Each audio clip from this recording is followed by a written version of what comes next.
वह एक निर्दयी कैदी था। एक उछलती हुई गेंद फेंकी, पास में ही एक गौरैया को मार गिराती थी। जेल से जल्दी भागने के लिए उसने एक मिशन में हिस्सा लिया। उस आदमी को भागने से रोकने के लिए डॉक्टरों ने उसके सिर में एक बम लगा दिया, जो भागने की हिम्मत करने पर उसका सिर उड़ा देगा। टीम जल्दी से लक्ष्य स्थान पर पहुंच गई। 10,000 मीटर की ऊंचाई पर वह आदमी विमान से कूद गया। उसकी चाल बेदाग थी। उसके साथियों ने भी ऐसा ही किया, लेकिन उतरते ही वे दुश्मनों से घिर गए। एक झगड़ा शुरू हो गया और उसके कई साथी तुरंत गोलियों से छलनी हो गए। महाशक्तिशाली हाफ आर्म मैन जैसे ही अपनी बाहें फैलाकर दुश्मन की ओर बढ़ा, उसे गोली मार दी गई और वह जल्द ही मर गया। यह देखकर ब्लैक सिस्टर ने छलांग लगाई और विमान की ओर दौड़ा, लेकिन विमान अचानक नियंत्रण खो बैठा और जमीन पर गिर गया। एक जोरदार धमाका गूंजा, जिसने बूमरैंग कहे जाने वाले कैप्टन को भी बुरी तरह डरा दिया। उन्हें क्या पता था कि खतरा आने से पहले ये सिर्फ खाने की चीजें थीं।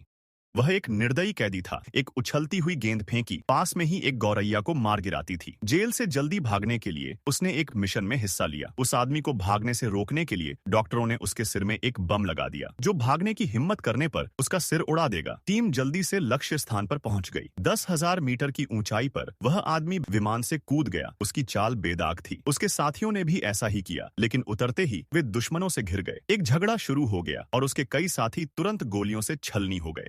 महाशक्तिशाली हाफ आर्म मैन जैसे ही अपनी बाहें फैलाकर दुश्मन की ओर बढ़ा, उसे गोली मार दी गई और वह जल्द ही मर गया। यह देखकर ब्लैक सिस्टर ने छलांग लगाई और विमान की ओर दौड़ा, लेकिन विमान अचानक नियंत्रण खो बैठा और जमीन पर गिर गया। एक जोरदार धमाका गूंजा, जिसने बूमरैंग कहे जाने वाले कैप्टन को भी बुरी तरह डरा दिया। उन्हें क्या पता था कि खतरा आने से पहले ये सिर्फ खाने की चीजें थीं।